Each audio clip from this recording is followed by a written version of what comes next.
그는 근본 하나님의 본체시나 하나님과 을 취할 것으로 여기지 아니하시고 오히려 자기를 비워 종의 형체를 가지사 사람들과 같이 되셨고 사람의 모양으로 나타나사 자기를 낮추시고 죽기까지 복종하셨으니 곧 십자가에 죽으심이라. 이러므로 하나님이 그를 지극히 높여 모든 이름 위에 뛰어난 이름을 주사 하늘에 있는 자들과 땅에 있는 자들과 땅 아래에 있는 자들로 모든 무릎을 예수의 이름에 꿇게 하시고 함께 읽습니다. 모든 입으로 예수 그리스도를 주라 시인하여 하나님 아버지께 영광을 돌리게 하셨느니라. 아멘. 오늘도 주님의 보좌 앞으로 나오신 성도님들에게 하나님의 은혜와 평강이 함께 하시기를 축원드립니다. 옆 사람에게 반갑게 인사하겠습니다. 하나님 당신 편이십니다. 네, 감사합니다. 오늘은 성례의 주일입니다. 주님께서 다시 오실 때까지 기념하여 지키라고 한 중요한 절기입니다. 초대교회 때는 매주마다 세례와 성찬이 있었지만 이제 그 교회가 점점 번성하면서 지역마다 또 국가마다 조금씩 변형이 생기게 되어졌죠. 우리 교단에서는 1년에 4번을 권고하고 있지만 대부분의 교회들은 교회 사정상 연 2회 정도의 이 성례주일을 지키고 있습니다. 하나님께서 은혜의 방편으로 주신 이 성례주일, 오늘 하나님의 사랑의 가시화라는 제목으로 함께 말씀을 나눠보도록 하겠습니다. 하나님이 세상을 창조하셨고 또 지금도 운행하고 있고 통치하고 계십니다. 그런데 사람들은 하나님의 계심과 그분의 다스림을 전혀 느끼지 못하고 살 때가 많이 있습니다. 하나님은 인정받고 싶어하는 분입니다. 우리가 인정받고 사랑받을 때의 기쁨을 누리듯이 우리를 창조하신 그 하나님 역시 인정받고 사랑받고 싶어하시는 분이십니다. 그래서 자기를 드러내고 싶어하고 그리고 그분이 누구인지 찬송받기를 원하십니다. 하나님은 자기를 드러내는 방법에는 3단계의 패턴이 있습니다. 성경 전체에서 하나님을 드러내시는, 자기를 나타내시는 패턴이죠. 그것을 정리하면 이렇습니다. 계시와 선포와 성취입니다. 계시는 하나님이 어떤 분이신지 그리고 하나님이 어떤 일을 하고 있는지 알려주는 거죠. 근데 모든 사람이 하나님의 계시를 받을 수 없고 하나님이 또 환상을 보여주지 않기 때문에 특정인을 택하셔서 하나님이 어떤 일을 하고 있는지, 어떤 계획이 있는지, 또 하나님이 어떤 분인지 알려줍니다. 그리고 그것을 많은 사람들에게 선포하게 하십니다. 그리고 그 선포하는 것이 성취가 되어질 때에 지금 하나님이 계시는구나, 하나님이 우리를 사랑하고 있고 하나님이 이 세상을 통치하고 있구나라는 걸 알게 됩니다.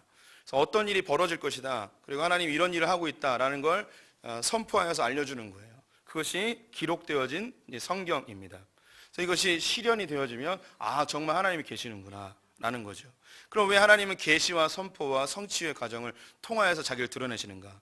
하나님은 영이시고 우리가 육체이기 때문에 하나님 볼 수 없기 때문입니다.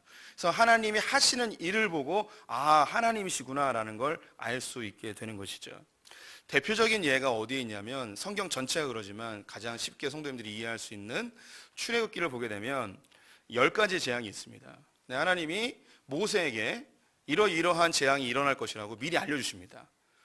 그리고 이것을 애굽의 바로나 이스라엘 백성들에게 가서 말하라고 합니다. 선포하라고 하죠. 그것이 성취가 되어집니다. 하나님은 그냥 일을 일으킬 수도 있습니다. 나일강을 피로 바꿀 수도 있고 개구리와 파리떼를 출몰시킬 수도 있습니다. 해를 가려서 흑암으로 변하게 할 수 있고 갑자기 우박을 내리게 할 수도 있습니다. 근데 그렇게 하면 사람들은 어떻게 느끼냐면 이런 일이 그냥 벌어졌나 보다라고 느껴지겠죠. 하나님이 계시와 선포를 통하여 이런 일이 벌어질 것이다, 근데 이 일은 하나님이 할 것이다 라고 선포하였기 때문에 그 일이 실제로 일어나면 사람들은 하나님이 하셨구나 라는 걸 알게 되어집니다. 그래서 하나님은 그냥 말씀만 하셔도 돼요. 말씀으로 나는 이런 사람이다, 나 이런 존재다, 너희를 사랑한다, 이렇게 그냥 말씀만 해도 됩니다. 그런데 말씀만 하면 우리의 인간들은 육신을 갖고 있어서 그것만으로 믿을 수 없어요. 사람은 봐야 믿거든요. 그래서 우리가 너무 연약한 존재예요. 보고도 못 믿는 사람도 있지만 우리는 봐야만 믿는 존재이기에 말씀만으로 하지 않으셨어요. 그리고 뭔가 행함, 성취만으로도 하지 않았어요. 말씀과 성취를 동시에 하시며 우리에게 자기를 드러내시죠. 근데 하나님께서 우리에게 요구하시는 바는 끊임없이 뭔가 계속 보여주고 기적이 일어나고 하나님이 뭔가 가시화시킨다고 해서 우리가 믿음이 성장하느냐? 그렇진 않습니다. 도움은 되지만 우리가 눈으로 보고 직접 체험한 것들이 지속되는 게 쉽지가 않아요. 반면에 성경은 뭐라 이야기하느냐? 보지 않고 믿는 자가 복되다 이야기하며 우리의 믿음은 말씀을 통하여서 형성되어짐을 이야기하면서 우리가 아무것도 보지 못하는 가운데서도 하나님이 살아계심과 그분의 사랑을 말씀을 통하여 깨닫고 경험하길 우리에게 요구하고 있습니다. 그럼에도 불구하고 하나님은 지금도 우리 성도님들에게 자신이 우리를 얼마나 사랑하는지 끊임없이 보여주고 끊임없이 나타내고 싶어 하십니다. 백문이 불여일견이라는 말이 있죠. 아무리 100번 들어도 한 번 보는 게 더 확실한 증거가 된다는 겁니다. 또 반대로 보지 않으면 멀어진다라는 말도 있습니다. 우리 성도님들이 믿으실지 모르겠지만 제가 에어로빅을 했었습니다. 예, 제가 한번 100번을 이야기해도 못 믿으실 겁니다. 그럼 제가 한 번 보여드리면 이제 믿을 수 있겠죠. 예. 그런데 보여드리려다가 이제 안 보여주기로 했습니다. 보지 않고 믿는 자가 더 복되기 때문에 예, 심지어 저는 에어로빅 했을 뿐만 아니라 에어로빅 대회도 나갔습니다. 예. 우리 교회 김혜자 권사님이라고 계시는데 이분이 저를 에어로빅에 전도하셨습니다. 그리고 남구청에서 하는 생활체육인 에어로빅 대회가 있었습니다. 그런데 남자 구성원이 있으면 플러스 점수를 준다는 거예요. 보너스 점수를. 그래서 저를 다시 전도하셨습니다. 꼭 대회에 나가셔서 우리 팀이 점수를 더 타게 해달라고. 그런데 대부분 60대, 70대 할머니들이었기 때문에 제가 그땐 30대였거든요. 30대 젊은 나이로 에어로빅을 하니까 얼마나 박진감 있고 정말 그 유연한 몸으로 이렇게 했겠습니까? 이 알려주시는 선생님이 대열이 이렇게 갈매기 모양인데 그 꼭지점 바로 앞에 저를 세워놓고 할머니들을 이렇게 세워놓으셨습니다. 이런 적이 있었습니다. 사람은 아무리 말을 들어도 한 번 보면 다 믿게 돼 있는데 제가 그러했었습니다. 하나님께서 우리를 사랑하심을 눈으로 보여주고 싶어 하시는데 도저히 안 믿으니까. 그래서 그 하나님의 사랑의 가시화의 극치가 어디에 있냐면 바로 예수 그리스도라는 분이 있습니다. 요한복음 3장 16절 우리가 너무나 잘 아시죠. 하나님이 세상을 이처럼 사랑하사 독생자 예수 그리스도를 주셨다. 이는 저를 믿는 자마다 멸망치 않고 영생을 얻게 하려는 것이다. 그래서 예수님이 태어나셨어요. 그러면 그 전에 뭐가 있었겠습니까? 분명히 선포가 있었겠죠. 그래서 이 선포를 통하여 이러한 분이 나타나면 이분이 하나님이 보내신 분이고 이분이 인류를 구원할 것이고 이분을 믿어야만 영생을 얻을 수 있다라고 구약에서 다 얘기를 해줬겠죠. 구약 전체는 다 오실 예수님에 대한 이야기인데 그중에 우리 성도님들이 가장 선명하게 예수님을 알 수 있는 구절 2가지만 뽑아봤습니다. 이사야서 7장 14절 말씀 같이 읽어보겠습니다. 그러므로 주께서 친히 징조를 너희에게 주실 것이라. 보라, 처녀가 잉태하여 아들을 낳을 것이요 그 이름을 임마누엘이라 하리라. 미가서 5장 2절도 읽어보겠습니다. 베들레헴 에브라다야, 너는 유다 족속 중에 작을지라도 이스라엘을 다스릴 자가 내게로 나올 것이라. 그의 근본은 상고의 영혼에 있느니라. 예수님이 태어나시기 전부터 예수님이라는 분이 오실 것을 상황과 환경을 통해서 또 어떠한 특별한 이적들을 통해서 알려주셨습니다. 첫 번째 읽었던 것은 처녀가 잉태하여 아들을 낳는다는 것입니다. 이스라엘 역사 속에서 가장 율법이 강성하였던 때가 언제냐면 예수님이 태어나셨을 때입니다. 그들이 바벨론에 의해서 나라를 멸망당하고 왜 우리가 이렇게 멸망했는가에 대한 깊은 고민에 빠졌습니다. 하나님의 말씀대로 살지 않았기 때문에 이렇게 망했구나. 하나님의 말씀대로 살고자 하는 운동이 일어났습니다. 그 운동에 선두에 있었던 사람이 누구냐면 바리새인이라는 사람들이에요. 그래서 이스라엘 전체를 바리새인들이 휘어잡고 통치하며 율법대로 사는 운동을 계속해서 벌였습니다. 그러니 그 당시에 간음하여 걸린 여자가 돌에 맞아 죽듯이 혼인관계 전에 임신한 여자, 사생아를 잉태한 여자는 돌에 맞아 죽는 때였습니다. 그 당시에 이 마리아가 처녀의 몸으로 예수님을 잉태하고 이 아이를 낳았다. 이거는 그 당시 사회에서 불가능한 일입니다. 돌에 맞아 죽었습니다. 그런데 예수님을 잉태했던 이 마리아는 안전하게 낳았죠. 그것은 그의 남편 되어진 요셉이 그를 보호하고 지켜줬기 때문에 그 일이 가능했던 일이에요. 우리는 무감각하게 듣지만 우리는 그냥 의학적으로 과학적으로 어떻게 처녀가 잉태해서 아들을 낳지, 저거는 분명히 나쁜 짓 해서 그렇게 낳은 거야 라고 우리 그렇게 추측하고 욕하는 사람이 있을 수 있겠지만 우리가 2000년 전 이스라엘 땅에 가면 그 일은 도저히 일어날 수 있는 일이 아니에요. 이 여자는 잉태했다는 그 이야기가 들려진 순간 돌에 맞아 죽는데 안전하게 낳았단 말이에요. 그건 동네 사람들 다 아는 사실이니 이건 어떤 특별한 목적과 또 하나님 계획 속에 나왔음을 이걸 보는 사람들이, 그 본문을 아는 사람들이 아, 이분이 그분인가 보다라고 생각하겠죠. 그 이후에 많은 사람들이 예수님을 보고 아, 정말 하나님 보내신 분이구나라는 걸 조금씩 깨닫게 되었습니다. 또한 예수님의 탄생은 베들레헴에서 나을 것임을 성경에서 이야기하고 있죠. 그 이외에도 그분의 십자가에서 죽으심과 그분의 부활에 대한 이야기도 성경에 다 예언이 되어져 있습니다. 하나님이 이 세상을 얼마나 사랑하는지, 온 인류를 구원하기 위한 하나님의 사랑의 가시화의 극치가 바로 예수 그리스도로 나타나게 되어졌죠. 오늘 본문에 빌립보서 2장 6절부터 8절 다시 한번 읽어보겠습니다.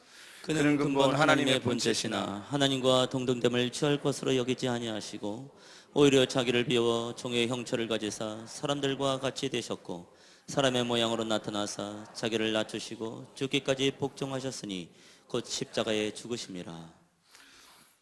예수 그리스도를 우리의 눈으로 육체의 모습으로 나타나게 하셔서 우리에 대한 사랑을 하나님께서 확증해 주셨습니다. 예수님 십자가에 달려 돌아가시며 온 인류의 죄를 감당해 주셨습니다. 그리고 그분이 3일 만에 부활하셔서 제자들과 여러 사람들에게 보이셨죠. 사실 예수님은 부활하지 않아도 됩니다. 구약 시대에 죄를 사하는 방법은 나의 죄를 다른 짐승에게 전가시켜서 그 짐승이 죽으면 그 죄값을 지불하였기 때문에 그 죄가 사라집니다. 그걸로 끝입니다. 예수님이 만약 인류의 죄를 다 짊어지고 돌아가셨다면 그냥 죽은 걸로 끝내면 됩니다. 피를 흘림으로 죄가 다 사라지는데 예수님은 거기서 또 한 가지를 가시화시키죠. 뭐냐면 부활하신 거예요. 주님이 특별히 그걸 보여주셨어요. 우리한테. 안 보여줘도 돼요.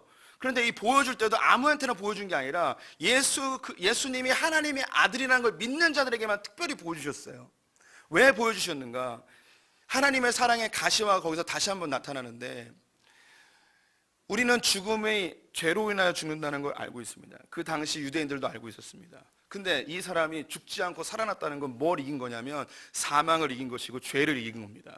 그래서 예수 그리스도 영접하는 자는 나는 부활이요 생명이니 나를 믿는 자는 영원히 죽지 않고 무릇 살아서 믿는 자는 영원히 살게 될 것이라는 이 말씀이 우리에게도 실제라는 거예요. 너희가 나를 영접하면, 예수 그리스도를 영접하면 너희도 나처럼 똑같이 이렇게 부활하여서 예전의 몸이 아닌 신령한 몸으로 다시 태어나 다시 부활하여서 너희도 살아가게 될 것이라는 이 이야기를 예수님이 친히 증거로 시청과 교육처럼 보여주신 겁니다. 우리 성도님들, 예수님이 살아나셨다는 증거는 너무너무 많이 있습니다. 아직 못 믿는 분들이 있을 수 있겠는데 예수는 역사다라는 영화를 한번 찾아보시고 책도 찾아보시면 좋을 것 같습니다. 증거는 너무너무 많습니다. 우리 성도님들이 생각하는 그 이상의 증거들이 많이 있습니다. 그걸 그들에게 보여줘서 우리도 부활할 것을 알려주셨죠. 예수님께서 하늘로 올라가시며 마지막 한 가지를 약속하셨어요. 선포하고 가셨어요. 그게 뭐냐면 내가 구름 타고 다시 온다는 거죠. 성경에 있는 모든 예언들은 다 성취가 됐습니다. 즉 99%가 다 성취가 됐는데 한 가지 남았어요. 이게 뭐냐면 다시 온다는 거예요. 그래서 예수님이 이런 얘기 안 하고 그냥 다시 오셔도 돼요. 그런데 하나님이 일하는 패턴이 있다고 그랬죠. 주님이 그냥 와버리면 우리가 준비할 시간도 없고 그냥 왔나 보다라고 할 거예요. 근데 성경에서 이야기하기를 그분이 다시 온대요. 근데 그분이 마지막 때이고 마지막 심판이고 예수 그리스도를 믿는 자들은 저 천국에서 영원히 살게 되어지지만 그렇지 아니한 자는 영원한 심판을 받을 거라고 우리에게 이야기하며 이 일이 언제인지 모르지만 그때 일어나게 되었을 때에 주님 말씀하신 게 맞구나, 주님 감사합니다라고 주님이 드러나시고 주님이 칭찬받고 주님이 영광 받으시기 원하기 때문에 이 이야기 우리에게 해주신 거예요.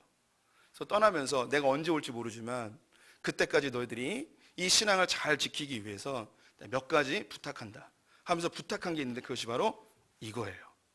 이게 뭐냐면 성례식입니다. 주님이 올 때까지 이 일을 하래요. 이것도 주님께서 우리의 신앙을 견고히 하고 우리가 하나님 앞에 갈 때까지 신앙을 지키기 위한 가시화로 이걸 보여주셨어요. 성례식은 두 가지로 이루어져 있습니다. 세례와 성찬입니다. 세례는 우리는 이제 물을 이렇게 뿌리는데 원래는 침례였죠. 우리가 물속에 들어가는 거예요. 그러면 물속에 들어가서 우리가 죽는 거죠.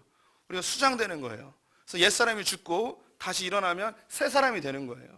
옛사람은 물속에서 다 죽어버린 거죠. 마치 홍해 사건처럼 거기서 죄악된 애굽의 군대들이 다 죽은 것처럼 이스라엘 백성들은 마치 새로 태어난 하나님의 백성들로 이 가나안 땅을 향해 간 것처럼 우리는 천국을 향해 나아가는 옛사람, 죄된 본질은 다 사라지고 새로운 피조물이 되었음을 세례를 통하여서 우리에게 가시화시켰습니다. 우리가 그냥 예수 믿고 영접해서 구원받는 거 그걸로 충분해요. 그런데 주님 이거 하래요. 이거 없어도, 이거 안 해도 우리 구원받는데 아무 문제 없거든요. 근데 이걸 하래요. 그리고 하는 것뿐만 아니라 다른 사람이 하는 것도 다 지켜보고 있어야 돼요. 우리 성도님들, 오늘이 성례 주일이니까 제가 평신도 때 그랬거든요. 늦게 끝내겠구나.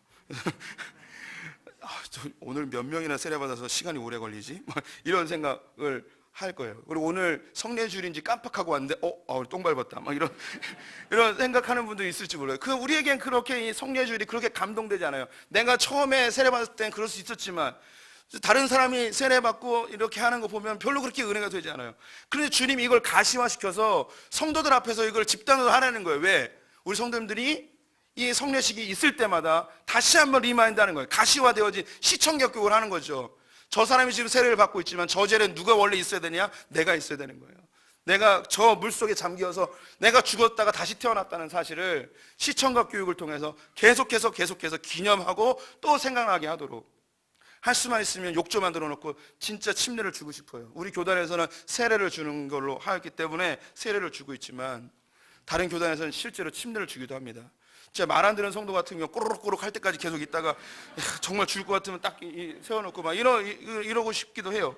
정말 그렇게 해서 죄가 씻겨진다면 그렇게 2, 3분씩 막 물속에 처박아 놓고 모르고 싶은 마음도 있어요.